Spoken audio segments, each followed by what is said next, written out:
Hi, I'm Judd Apatow, the director of The 40-Year-Old Virgin, and this is my first entry in my video diary. Today was a very interesting day. It's a pre-production day, and we shot a lot of things that we thought we could do with a skeleton crew, so we were shooting Andy riding a bicycle. So to prepare, I woke up at 4:15 in the morning with explosive diarrhea. I couldn't sleep. I left the house and ate a hamburger at Jerry's Deli at 7:15 this morning. I had planned to do a shot list, but instead I read the paper for 45 minutes. Then I went to the set and took a nap while I waited for the crew to show up at 9 in the morning. And then we shot Steve on a bicycle all day long. At about 2:30, I realized that I am already burnt out from making this movie. And I have no stamina as a person, and my bad back hurts from sitting on the truck that I have to chase him around on the bicycle. But it seemed funny to me, which is really the best I can do, is it seemed funny to me. I fucked every one of these dogs to make sure they were up for this. And these two were pretty good, I take it. One of them was good. One of them was more caring than the other. But you have to care about your work, and I care about my work, and I do what it takes to get the right people here. Whatever it takes. If I have dogs fucking, I gotta fuck the dogs. That's just how it goes. That's what Fellini did. That's what Kubrick did. You gotta sacrifice for your art. Not even sacrifice. I'm happy to do it. Video diary. This is day 2. It's actually our first day of official production. And what did we do today? We shot the 4 of them peeing against a wall while he jumped up and down in the pool of pee screaming, "I am the Lord of the Dance, Michael Bolton." I'm spent. Oh, Lord of the Dance. No! Oh, come on, man. I'm Michael Bolton. And we shot inserts of dirty magazine covers for normal magazines, but for no reason everyone was naked on them. And we also shot 2 dogs having sex. I think the studio will like the dailies. I think this is what they're looking for. This is what sells overseas, the visual comedy. I'm very proud. I'm not proud to be making a movie that I can't tell my 7-year-old what it's about, even though she asked me what a virgin was. So there's 2 days in the shooting schedule she can visit me, which is nice. I'm tired. I'm already burnt out.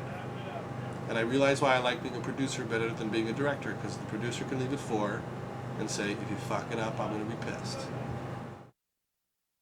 Hello, this is the video diary for day 4 and 5. Day 4 we did the karaoke sequence where we had Steve sing 2 songs, Nights on Broadway, and another song called The First Time from Zorba, because the kids love Zorba. And that went very well. At about 3 o'clock the studio called and shut us down. I'm deep in it right now. I could be wrong. I could be like Francis Ford Coppola. I never knew how to pronounce that. Affleck. You know what I'm saying? I could be the one that's so in the bubble, I don't know, I'm doing it wrong. Or maybe they're just nervous about their 20-some-odd million dollars. Do they have the right to be nervous? It's only 20. It's not 100. It's still 20, though. Hard to say. They shut us down for a day, gave us notes. Shorter haircut for Andy. Could we somehow get Paul Rudd to lose 27 pounds overnight? Important stuff.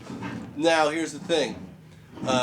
We made some adjustments, and we think somehow it's back on track. I don't know if it was off track. So today we shot at Smart Tech the scene where Beth hits on him as they walk in, and we did a lot of takes because it's kind of a oneer, not a lot of coverage. You got to get it right in one, so we did a lot of takes until it got dark. That's how you know how to end it, when you're shooting for day, but all of the cars have lights on. When their headlights are on, you can't fake it. Hello, video diary. Today is day 7. We did exterior Smart Tech today. And we started out with Seth giving Steve advice about women and how women are like marijuana seeds, and you need to plant as many as you can if you want to get a lot of pot. It's like this. When I was growing pot, I realized that the more seeds I planted, the more pot I could ultimately smoke. And we had a good time. I don't think Seth has shot a lot of film as an actor in the last 4 or 5 years. He's been doing mainly a lot of writing. I don't think he's acted since Undeclared back in the old 2001, so I gave him a lot of takes. I believe he brought the thunder, the Seth Rogen thunder, and we did a lot of dirty takes, a lot of clean takes, and I thought it went well. And I learned a few lessons today about directing, and it's something that it took me a long time to figure out, which is I'm not producing this, even though I am the producer. I have to think I'm the director, which means I should take more time. I shouldn't rush to be on time. I shouldn't even rush to finish my days. That should be other people's stress. How come Judd's not finishing his days? How come he takes too much time? He doesn't even care about the clock. He's willing to go over budget. And it felt good. Because usually I'm stressed, I'm worried. Am I getting it done right? Is everyone going to be mad at me? Am I going to finish on time? Today I didn't give a freaking fucker. And I think I did better work. So this is a good lesson for me. And the shoot might go 200, 300 days over budget, but I think it's going to be better for me personally. All right, it's day 13 of our shoot, and today, may I say tonight, since it's 3:52 a.m. right now, we are shooting stunts for the Nikki drunk driving sequence. I'm tired. We're in night for the next few days. A lot of downtime, so we just sit around trashing our friends, both celebrities and non-celebrities. That's how we kill the time. Sharing all the private stories that we shouldn't tell. We just tell each other to kill the time. I spent about 3.5 hours making fun of some of the biggest celebrities in this industry. Andrew? And that's what we're doing tonight. There's Seth Rogen. How are you doing, Seth? Doing awesome. How's it going today? Everyone's tired but me, because I'm younger than everyone. So I think it's going pretty well. You're usually up at about 3:52. This is where, yes, this is where I thrive at 4 a.m. I You think. got video games, pornography. Video games and pornography, and you know, the later it gets, the more real porn seems. Yeah. Is what I find. At around 6 a.m., you could swear that's your dick. It's a tip. Day 17, and we just finished a long day in a nightclub. Yesterday was a nice day. We had Catherine Keener's first day. We did 2 restaurant scenes, one at Benihana and one at Delmonico's. It was delightful working with a high-class actress. Today we were doing a big dance club scene with 100 smelly, stinky people pretending to be the dancers. And I don't mean that as any kind of negative for those people, but they stink. And anyone would stink. 12 hours pretending to dance. But it started making me sick, literally sick. I thought I was going to vomit. The combination of perfume and ass and whatever sweat, whatever, all of the liquids that come out of people, it was just making me sick. I've learned many things this far into the shoot. We're about a third of the way in. Unless I go way over, then we might be 10% in. And one thing I've learned is I'm in a terrible mood for most of the morning. I'm in a good mood for about 3 hours when it seems like I figured out what I'm doing for the day. And then the rest of the day, I'm miserable, feeling like I'm running out of time. I'm miserable 80% of the day. And I wish, like Adam McKay, the director of Anchorman, I was happy and I also set a tone of fun on the set. But what I'm learning is that I'm not fun and I'm negative. I'm not that negative. I'm not a huge dark cloud, but I'm a mini dark cloud. And I have moments of sunshine, but way less than I thought. I might be a dick. What else has happened? My wife played the drunk Nikki, the drunk driver that Steve tries to have sex with. So I had the pleasure of asking my wife to kiss him with more tongue. So there are nice moments on the set, seeing your wife kiss another man and be hilarious. That was nice. And he also, I had to tell him to put his hand on her breast. These are all things I wouldn't have gotten to do unless I made a movie. There you have it. Day 30 of our shoot, and I would say that everything is going okay. I don't think I am anywhere near as exhausted as I thought I would be. I thought by this point I would be ground to the nub, but I have been sleeping. and I feel like we are in our groove on our game. This is a moment of optimism. It has absolutely nothing to do with whether or not the movie is good. The movie, in fact, may suck. And most movies where there's a nice spirit on the set are bad. So day 30 of what is supposed to be a 47-day shoot looks like it'll go 50, maybe 51. I'm already trying to plan the vacation for the day after 51. Cross your fingers. We've shot a lot of stuff. We shot in the rain, and maybe one of the worst rains ever in the history of Los Angeles. So we shot right through it in the middle of the night and made Steve walk the line as if he was drunk. And we shot a stunt as well, which did not go well. Let's take a look at it. We're supposed to hit the car. It's supposed to spin a bunch.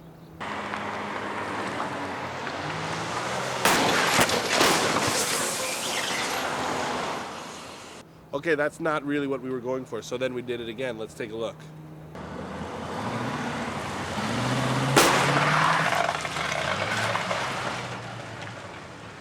That is also not what we were looking for. We were looking for like the car to like do a little spin. So we are going to go back another day and try to create movie magic and make it look like they're spinning. But that's what happens in this game. Sometimes these small cars that you think are all lightweight, they're made so well that you cannot move them and do an old-fashioned Blues Brothers spin. This is a lesson I learned. I do not like stunts. They're scary. I don't like anyone to get hurt for a joke. Jokes are not worth dying for. That's a lesson I learned during The Cable Guy when a man was jumping off of a 100-foot radio tower, and I realized that he might die for something I thought of in my underwear. And at that moment I said no more stunts, but so we just have a little wimpy one in the movie. We shot with Elizabeth Banks at a bookstore, and she was very, very funny, and we enjoyed watching her make up things, some things that were just much dirtier than anything we expected, such as this little comment about what the ocean does for her. I was on this beach and I fell asleep in the sand, and I was laying there and the water like started lapping up on me, and it was literally like the entire ocean was going down on me. I've never told anyone that. So this is our approach. It's different than most movies' approach. Our approach is based on fear. We fear that every line sucks, so for every line we shoot 14 lines.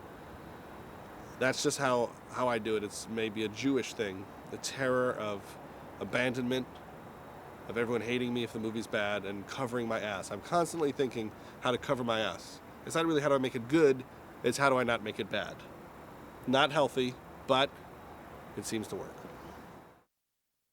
All right, I think it's day 36. It could be day 34 or 35. I'm still in the fog of days. Right now, I don't know if you can see what we're doing here. We're up on top of a hill in Granada Hills, and we are shooting our credit sequence, which is Steve singing Age of Aquarius and Let the Sunshine In from Hair to symbolize the fact that he had sex and he's happy now, which Steve called me one day and said, I think this thing ends with me singing a song. And so now we're shooting this big dance number. It seems to be going well. I really don't know how to do it. I don't know what I'm doing. I'm really listening to my choreographer and my cinematographer and my executive producer, John Pohl. But I think when it's over, people will think that I did a good job. And I think I may get offers to direct musicals like Chicago 2 or Little Shop of Horrors 2, because I think this is coming out very well. It doesn't have anything to do with me. So it's a big week. We have about a month left. We were supposed to have 3 weeks left. You do the math. I'm a week late. And the calls are coming in. But I think the footage is enough that there's not a lot of anger in the calls, just annoyance, so I think that's good. We have Loudon Wainwright playing the priest, Loudon Wainwright being the great folk singer, and he's doing this as a favor to just give his touch of good luck to the project. He starred on Undeclared, a show that I did, and he's very funny, and I have him dancing with my wife, so it's like two of my favorite people seductively dancing together. One might say that's sick of me to force that to happen, to force Loudon Wainwright to dress up like a priest and dance with my wife. But maybe that's my problem. Today is 42. 4, we got 5, 4, 8. It might be 42. It's between 41 and 43. And I just have to be honest and say I'm running out of gas the last few days, very tired. dreading the video diary all day long. As I'm working, people hover and say, "When are you going to do the video diary?" And I just want to run and or have them thrown off the set or fired. I had nothing to give the video diary. I'm trying to give it to the movie. I had very little to give the movie at this point. I just got tired the last couple of days. I've been hitting the Red Bull hard, 3 to 5 a day. I go home and I just shake all night long. I let the Excedrin PM have a fight with Red Bull for my soul. Luckily, Excedrin PM has been winning. My kid's been waking up at 5 in the morning. I have a 2-year-old. My kid wakes up at 5 in the morning and often has peed the bed, to be quite honest with you. She can't hold it all night long. Sometimes when I get home, I'll put her on the toilet, try to get her to pee so she doesn't pee the bed. But sometimes I fall asleep and then she wakes me up because she peed the bed. Not really information for like young filmmakers looking for information about how to do this, but really more about the logistics of life when you're directing. Directing is very difficult on the family because you're never home, and then your family is they miss you, which is sweet, and they hate you, which is not sweet because you're not there and you can't help, and so you call home and you have to pretend you're not having fun, so they're not mad at you for not being home. You have to say, "Man, this is hard work. I got to bring home money to pay for these kids' college education." You can't say, "What a great time. I'm eating donuts all day long and looking at pretty girls." You can't say that. And that's not what I'm doing, by the way, either. We just did a very long scene where we couldn't think of what to do, so we just decided to have Seth Rogen flick Paul Rudd in the nuts many times and then punch him in the nuts, slap him in the face, and hit him in the arm, which is usually what happens when I can't figure out what to do in a scene. Is I'll have one character hit another character many, many times. So that's really what's happening, and I'm glad this is over. 5 days left. Today is March 28th. We are several days over. We're supposed to stop on Thursday. Probably going to be Friday. And it seems like things are going well. I've seen the last half hour of the movie cut together, and it seems like it works. This will be funny when it doesn't work, and I'm doing one of these during the reshoots. But for now, I think it works. We're in Smart Tech.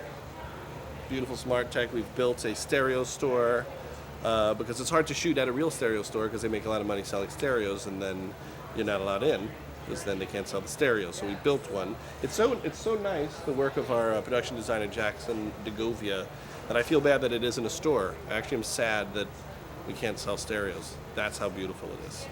Never has such a beautiful set been built for dick jokes. But that's how it works. You know, sometimes you need to build your Taj Mahal and then tell dick jokes inside of it. I don't know what to tell you. I'm having a little end of the movie energy burst. I'm not too tired. I have kids, so I'm not used to sleeping. I haven't slept in about 7 years, so that didn't really get to me. But I'm feeling semi-strong. Also terrified that I'm going to miss something. So after work today, we're going to go to the editing room. We're going to look at a lot of cuts and try to figure out what I need. So 4 months from now, when something really sucks, I can say, but wait, I shot that thing that allows me to cut all this out. And then he says that one line that takes A to B. It's good for the movie and bad for my bowels. So all we're doing the next week is Smart Tech. I then go to Hawaii for a week. The editor will have his notes, and when I come back, he will show me a 9-hour cut of the movie. I will think about killing myself for several days, and I will jump in and start killing the babies, as they say, which is Hollywood terminology for getting rid of jokes you like. And that's it. Wish me luck. So you would know. That's amazing. You receive your That's a funny picture. Greetings from the last day of shooting, day 52 of 47. That means we went 5 days over. It's a few hours before wrap on the last day, and we're celebrating with champagne because we just shot over 1 million feet of film. And just so you know how much that is, most of the crew has never shot that much before. And they've worked on very long action movies. So we're wasting an enormous amount of film to get you the product that you want. I think you're supposed to shoot like 8,000 a day for say 40 or 50 days, 8 times 5. So you should shoot about 300 to 500,000. It's a lot of film. And we do that to get extra jokes and because I'm not sure what I'm doing. And I'm covering my ass. So I thank the crew, who is way too qualified to be doing a dirty movie like this. And I'm a little drunk. I started drinking scotch before the champagne because I gave everyone scotch and then I started drinking the scotch. Maybe not the best thing to do with key scenes still left to do in the next hour or two, but I just think I saw a piece of spit fly out of my mouth as I was speaking there. But it's a festive moment here. It's that moment of joy near the end of the movie when you think it might be good. It has nothing to do with the reality. For all you know, you've just made Howard the Duck. But for right now, it seems good.